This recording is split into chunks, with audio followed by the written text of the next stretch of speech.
Hello दोस्तों, good morning. स्वागत है एक बार फिर से आप सभी का एमजेटी एजुकेशन में। दोस्तों आज है 7 फरवरी और आज की वीडियो में हम लोग बात करने वाले हैं 7 फरवरी 2024 के मोस्ट इंपोर्टेंट करंट अफेयर के क्वेश्चंस के बारे में। वीडियो अगर पसंद आएगी तो इसे लाइक और शेयर जरूर करना। चैनल पर अगर नए आए हो चैनल को सब्सक्राइब करके बेल आइकन को प्रेस कर देना, जिससे आने वाली वीडियोज का नोटिफिकेशन आप तक पहुंचता रहे। शुरुआत करेंगे अपने वही पुराने सेगमेंट रिवीजन से। कल हम लोग जो भी पढ़े थे उसको 1 मिनट में रिवाइज करेंगे, उसके बाद आज की तरफ बढ़ेंगे। कल हम लोगों ने पढ़ा था भारत का सबसे बड़ा थिएटर फेस्टिवल भारत रंग महोत्सव, ये गुजरात से शुरू हो चुका है। ग्रैमी अवार्ड 2024 में 2 भारतीयों को अवार्ड मिला है, शंकर महादेवन और जाकिर हुसैन को। इनके शक्ति बैंड के लिए मिला है अवार्ड। और अभी असम में पूर्वोत्तर का पहला प्राकृतिक चिकित्सा हॉस्पिटल खोला गया है। हाल ही में जारी एक रिपोर्ट के अनुसार दुनिया में सबसे भीड़ भाड़ वाला शहर बन चुका है लंदन। और एलोरा अजंता अंतर्राष्ट्रीय महोत्सव ये छत्रपति संभाजीनगर महाराष्ट्र में शुरू हो चुका है। संजय जाजू भारत के नए सूचना एवं प्रसारण सचिव नियुक्त किए गए हैं। और अमेरिका ने भारत को 31 प्रिसीडर MQ-9B ड्रोन भेजने को मंजूरी दे दी है। उत्तरी आयरलैंड की पहली मंत्री बनने वाली पहली आयरिश नागरिक बन गई हैं मिशेल ओनील। और अभी शंकर स्मृति पुरस्कार से सम्मानित किया गया है ईश्वरी प्रसाद नंबूदरी को। SJFI और DSJ के द्वारा PT ऊषा गोल्डन गर्ल को दिया गया लाइफ टाइम अचीवमेंट अवार्ड। ये टॉप 10 करंट अफेयर के क्वेश्चंस थे कल की वीडियो से, जिनका आपने किया है क्विकली रिवीजन। अब हम लोग बात करेंगे आज की करंट अफेयर की तरफ, लेकिन उससे पहले आपको बता दूं इसकी PDF और क्विज आपको बिल्कुल फ्री में प्रोवाइड की जा रही है MZT ऐप पर। तो गूगल प्ले स्टोर से जाकर के आप MZT ऐप जरूर डाउनलोड करें। पहला क्वेश्चन है, विश्व सुरक्षित इंटरनेट दिवस कब मनाया जाता है? तो दोस्तों प्रत्येक वर्ष विश्व सुरक्षित इंटरनेट दिवस मनाया जाता है 6 फरवरी को। 6 फरवरी को इंटरनेट की सिक्योरिटी और सुरक्षित तरीके से इसके यूज को अवेयर करने के लिए, इसके प्रति अवेयरनेस फैलाने के लिए यह दिवस मनाया जाता है। का उद्देश्य यही है कि दुनिया भर में इंटरनेट की सुरक्षा के महत्व को बताना। अच्छा, एक और मैं इंटरेस्टिंग चीज आज को आपको बताऊंगा। देखो, जितना भी हम लोग इंटरनेट यूज कर सकते हैं, आम पब्लिक जो है वो यूज कर सकती है, वो सिर्फ और सिर्फ इंटरनेट का 5% हिस्सा है। मतलब आप समझो कि हम लोग सिर्फ 5% ही उसका यूज कर पा रहे हैं, बाकी 95% जो है वो डार्क वेब है। ये बिल्कुल ऐसे आइसबर्ग की तरह है कि समझो आइसबर्ग आप जानते हो ना, केवल 10% हिस्सा ही ऊपर दिखता है, बाकी 90% नीचे रहता है। वैसे ये भी है। डार्क वेब इतना बड़ा है जिसमें बहुत सारी चीजें इलीगल लीगल एक्टिविटीज वगैरह भी की जाती हैं, और वो समझ लो वो अलग ही दुनिया है। तो 95% डार्क वेब है और 5% ही ऐसा सॉफ्ट वेब है जो समझ लो वाइड वेब है, जिसको हम लोग यूज कर पा रहे हैं, जो आम पब्लिक यूज करती है। बाकी हैकर्स या एजेंसीज वगैरह हैं जो वो डार्क वेब में काम करती है, बहुत सारी डील होती है, बहुत सारे क्राइम भी होते हैं। फिलहाल इस दिवस की थीम की बात करें तो इस बार की थीम है inspiring change, driving change, managing impact and driving change online. 2006 से मनाया जाना शुरू हुआ था और ये फरवरी के अभी तक आए हुए महत्वपूर्ण दिवस हैं। इनका रिवीजन हम लोग कर चुके हैं, तो इसलिए आज आगे बढ़ेंगे। अगला क्वेश्चन है, हाल ही में उत्तर प्रदेश सरकार ने 2024-25 के लिए कितने रुपए का बजट पेश किया? तो यूपी गवर्नमेंट ने भी दोस्तों अपना बजट पेश कर दिया हुआ है। ये बजट वित्तीय वर्ष 2024-25 के लिए है और इन्होंने 7.36 लाख करोड़ रुपए का बजट पेश किया है उत्तर प्रदेश गवर्नमेंट ने। देखो, ध्यान रहे आपको कि भारत सरकार का जो था वो 47 लाख करोड़ से ज्यादा का था। उत्तर प्रदेश सरकार का 7.36 लाख करोड़ रुपए से ज्यादा का ये बजट है। क्लियर है ना? तो वित्त मंत्री जो उत्तर प्रदेश के हैं सुरेश खन्ना जी, उन्होंने ये बजट पेश किया। ये बजट 7.36 लाख करोड़ रुपए का है वित्तीय वर्ष 2024-25 के लिए। ध्यान रहे, ये उत्तर प्रदेश विधानसभा का बजट है। विधानसभा का बजट है, तो ये उत्तर प्रदेश की विधानसभा में शुरू किया गया, लॉन्च किया गया। इसमें जो टोटल खर्च होने वाला है 7.36 लाख करोड़ का, उनमें से 5.32 लाख करोड़ जो है ये राजस्व खाते के लिए होगा और पूंजी खाते के लिए 2.03 लाख करोड़ रुपए होगा। इस बार नई योजनाओं के लिए आवंटन 24,863 करोड़ रुपए का किया गया है उत्तर प्रदेश में। इस बार का बजट जो है ये पिंक बजट भी कहा जा रहा है। क्यों? क्योंकि ये मातृशक्ति और महिलाओं को ज्यादा तवज्जो देता है, इन पर ज्यादा ध्यान, ज्यादा फोकस करता है। इसमें निराश्रित महिला पेंशन योजना में लाभार्थियों का मासिक भुगतान 500 रुपए से बढ़ा दिया गया है, अब 1,000 रुपए दिए जाएंगे। और कृषि क्षेत्र के लिए 5.1% की विकास दर को लक्ष्य को हासिल करने के लिए यह बजट पेश किया गया है। इंडिया के बजट को लेकर के मैंने अभी आपको वीडियो दी हुई थी। उत्तर प्रदेश का भी बजट का मैं कोशिश करूंगा टाइम निकाल करके, अगर वीडियो बन पाएगी तो मैं इसकी भी आपको एक वीडियो दे दूंगा डेडिकेटेड रूप से। तो जो लोग यूपी स्पेशल एग्जाम की तैयारी कर रहे हैं उनके लिए वो बेनिफिशियल होगा। उत्तर प्रदेश आया है। उत्तर प्रदेश को आप देख सकते हो यहाँ पर है मैप में। ये सबसे बड़ा राज्य है जनसंख्या की दृष्टि से, लेकिन क्षेत्रफल की जब बात आती है तब उत्तर प्रदेश का चौथा स्थान आता है। इसके अलावा यहाँ पर झीलों में बात करें तो रामगढ़ ताल है, सुराहा ताल है, गोविंद बल्लभ पंत सागर है, मोती झील है, दुधवा नेशनल पार्क है, नवाबगंज पक्षी अभ्यारण्य है, पीलीभीत टाइगर रिजर्व है, चंद्रप्रभा गेम सेंचुरी है। चरकुला, नौटंकी, रासलीला, रामलीला, धोबिया, थाली, पौता चोरा ये यहाँ के प्रमुख लोक नृत्य है। यहाँ के सीएम योगी आदित्यनाथ जी हैं और आनंदीबेन पटेल जी यहाँ की गवर्नर हैं। बाकी सारी सीटों में सबसे ज्यादा सीटें उत्तर प्रदेश ही रहती है। अगला क्वेश्चन है, हाल ही में भारतीय सेना ने किसे नए सेना उप प्रमुख के रूप में नियुक्त किया? तो दोस्तों अभी हाल ही में इंडियन आर्मी के नए सेना उप प्रमुख यानी कि नए वाइस चीफ या कहें डिप्टी चीफ नियुक्त किए गए हैं दोस्तों। कौन? Lieutenant general Upendra Dwivedi ji. तो डी ऑप्शन आपका यहाँ पर करेक्ट होगा। ये हैं लेफ्टिनेंट जनरल उपेंद्र द्विवेदी। ये भारतीय सेना के उप प्रमुख होंगे। 15 फरवरी से अपना पद ग्रहण करेंगे और ये इससे पहले के जो थल सेना के उप प्रमुख थे lieutenant general MB Suchindra Kumar, उनका स्थान लेंगे। ओके, तो भारतीय सेना दिवस की अगर बात करें तो 15 जनवरी को मनाया जाता है। अभी पिछले महीने हम लोगों ने सेलिब्रेट किया। भारतीय थल सेना अध्यक्ष हैं लेफ्टिनेंट जनरल मनोज पांडे, जो कि 29वें नंबर के हैं। इससे पहले कुछ और प्रमुख नियुक्तियां हुई थी, उनको हम लोग रिकॉल करेंगे। जैसे पवन कुमार को वित्त मंत्रालय में नया मुख्य सलाहकार नियुक्त किया गया है। इसके अलावा PS दिनेश कुमार को कर्नाटक हाईकोर्ट का नया चीफ जस्टिस नियुक्त किया गया है। अनिल कुमार लोहाटी, ये इंपॉर्टेंट नियुक्ति है, ट्राई के यानी telecom regulatory authority of India के नए अध्यक्ष हैं। जागृत कोटेचा को पेप्सिको इंडिया का CEO नियुक्त किया गया है। वाइस एडमिरल AN प्रमोद, देखो ये नौसेना संचालन के महानिदेशक नियुक्त किए गए हैं। समीर कुमार सिन्हा रक्षा मंत्रालय में अतिरिक्त सचिव और महानिदेशक। अरुणा नायर को रेलवे बोर्ड का सचिव। रघुराम अय्यर को भारतीय ओलंपिक संघ का CEO। इंद्रमणि पांडे को बिम्स्टेक का महासचिव।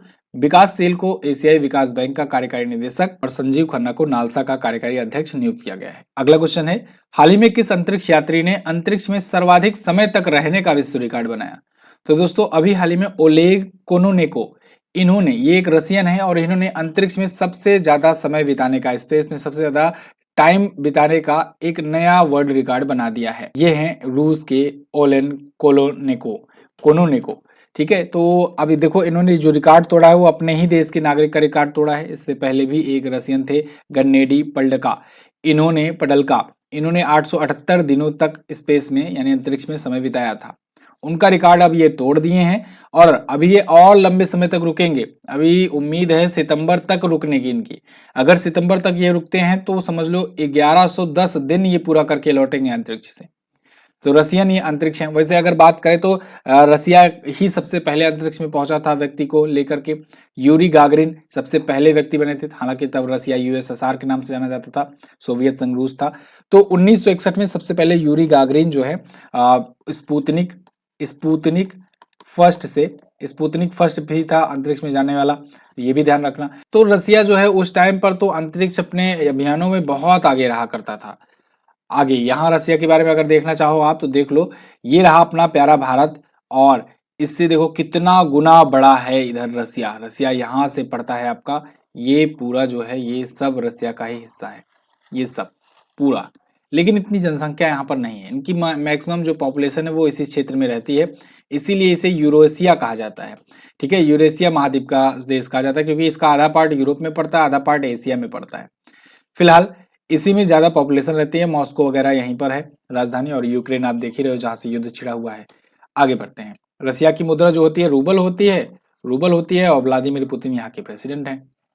अगला, हाल ही में जारी ब्रांड गार्जियनशिप इंडेक्स में निम्न में से कौन शीर्ष पर है? तो ब्रांड गार्जियनशिप इंडेक्स में अभी टॉप पर है मुकेश अंबानी। यहाँ पर एक लिस्ट जारी की गई है जिसमें भारतीयों में टॉप पर मुकेश अंबानी है। ओवरऑल अगर बात करें तो वर्ल्ड में ये सेकंड पर है। मुकेश अंबानी जी के बारे में तो बताने की कोई जरूरत है नहीं आपको। और ब्रांड फाइनेंस के द्वारा ये रिपोर्ट जारी की जाती है, ये ध्यान रखना। ब्रांड फाइनेंस की रिपोर्ट द्वारा ये बताया गया है कि ब्रांड गार्जियनशिप इंडेक्स में ये टॉप पर है इंडिया में और ओवरऑल है दूसरे पर। ओवरऑल में हुआ तेंग मा जो है ये टॉप पर है 81.6 BGI स्कोर के साथ। BGI स्कोर मतलब वही ब्रांड गार्जियनशिप इंडेक्स स्कोर। अब ये ब्रांड गार्जियनशिप मतलब क्या है?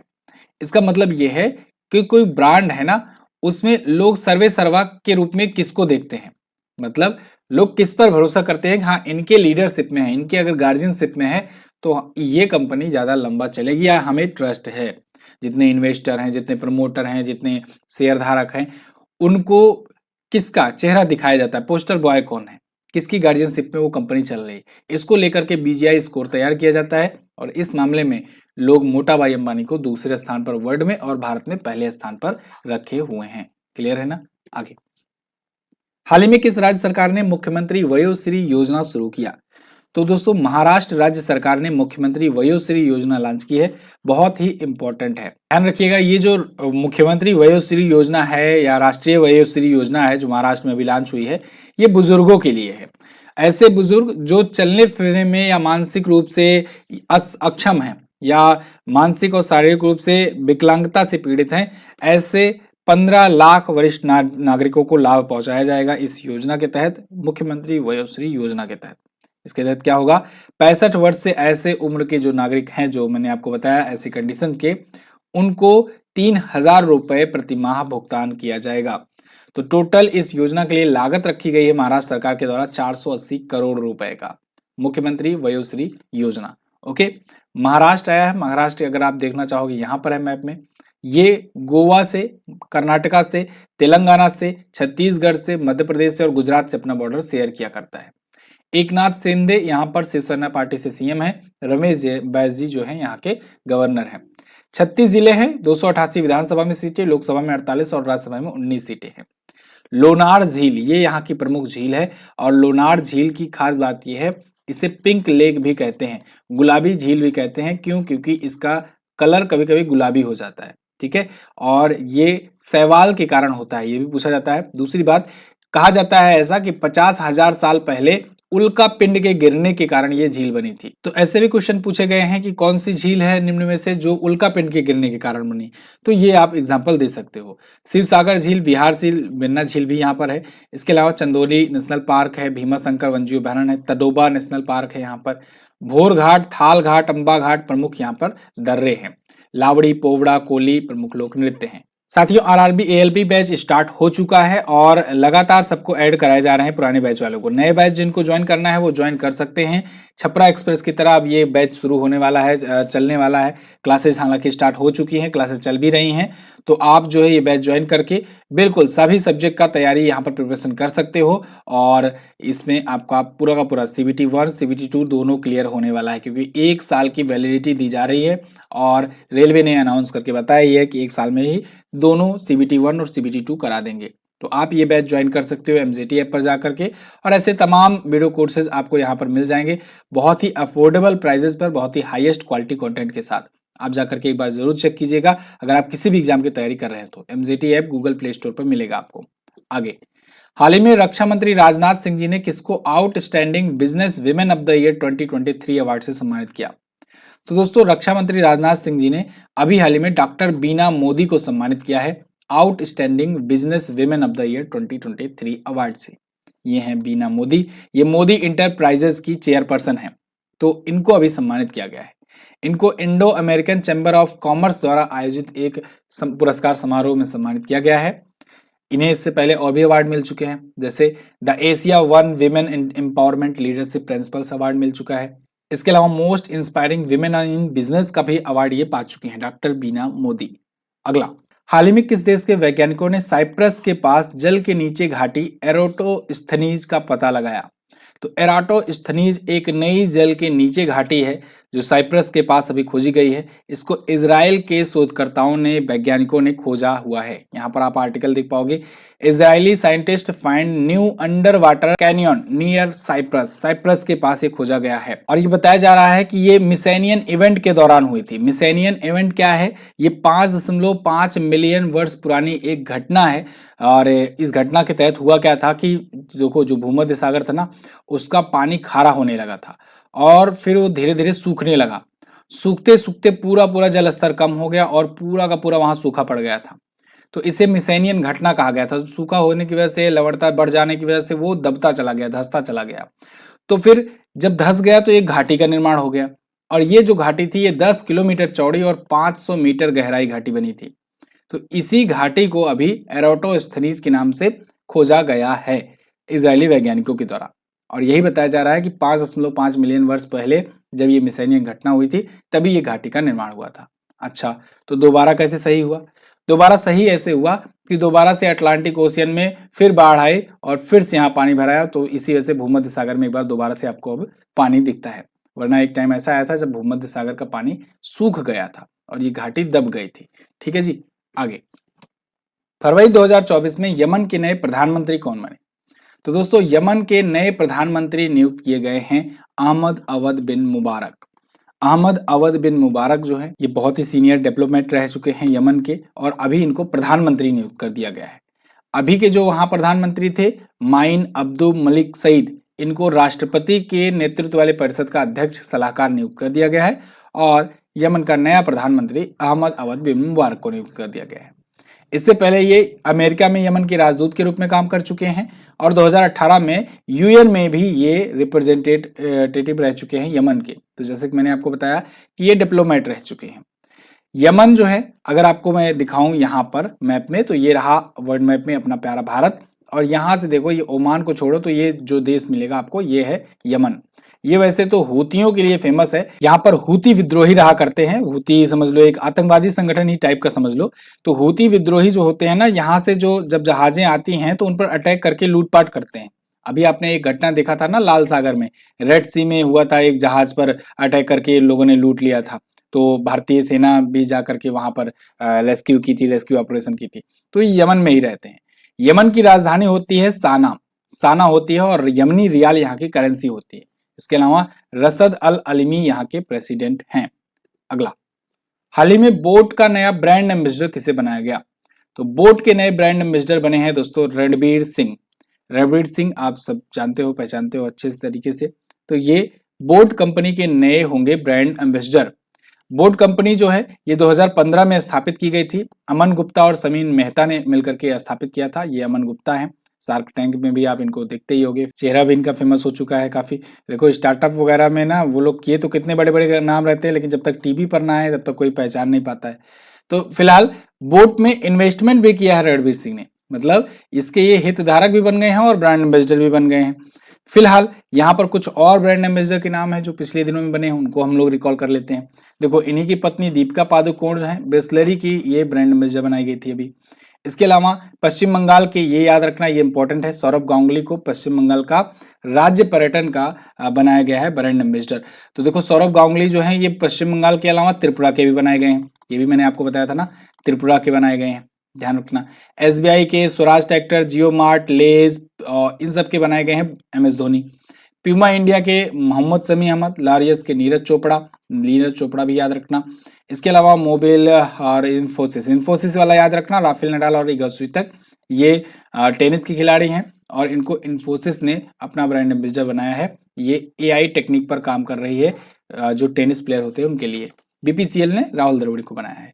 तो ये थे दोस्तों टॉप 10 करंट अफेयर के क्वेश्चंस आज के दिन से। आई होप आपको वीडियो पसंद आई होगी। अगर वीडियो पसंद आई है तो इसे लाइक और शेयर करना। इसकी पीडीएफ आपको एमजेटी ऐप पर मिलेगी और साथ ही साथ टेलीग्राम ग्रुप में मिलेगी। टेलीग्राम ग्रुप ज्वाइन कीजिए अपना, एमजेटी एजुकेशन जाकर के सर्च करके, ये डिटेल वाली पीडीएफ आपको वहां मिलेगी। इसके अलावा व्हाट्सएप चैनल भी आप हमारा ज्वाइन कर सकते हो। इस व्हाट्सएप चैनल पर आपको डेली वन लाइनर भेजा जाता है, और जो भी आपको कोई भी रिलेटेड न्यूज रहती है, क्विकली पाना होता है अपडेट, वो सब मैं आपको वहीं पर बताता हूँ। कल मैंने क्वेश्चन पूछा था 1 से 7 फरवरी तक मनाए गए विश्व अंतर धार्मिक सद्भाव सप्ताह की शुरुआत कब से हुई थी? इसके अलावा उत्तराखंड विधानसभा की पहली महिला अध्यक्ष कौन है? तो इसका आंसर था 2010, और इसका आंसर है रितु खंडोरी। आज आपको क्या बताना है? आज आपको बताना है यूनाइटेड किंगडम में निम्न में से कौन सा देश शामिल नहीं है। बहुत अच्छा क्वेश्चन है। इसके अलावा दुनिया के सबसे भीड़ भाड़ वाले शहरों की सूची में भारत का बेंगलुरु शहर किस स्थान पर है? दोनों क्वेश्चंस के बारे में जो भी पता हो डिटेल में जरूर आंसर करना, और वीडियो कैसी लगी है हमें कमेंट करके बताना। बुक आ चुकी है दोस्तों स्टॉक में, आप इसको ऑर्डर कर सकते हैं, लिंक मैं आपको डिस्क्रिप्शन में दे दूंगा, आप जाकर के ऑर्डर कर सकते हैं। जिनको अभी तक नहीं मिल पाई है वो ऑर्डर करके अपने घर पर मंगा सकते हैं अमेजन से। थैंक यू सो मच, मिलेंगे अगली वीडियो में, तब तक के लिए नमस्कार, जय हिंद, वंदे मातरम।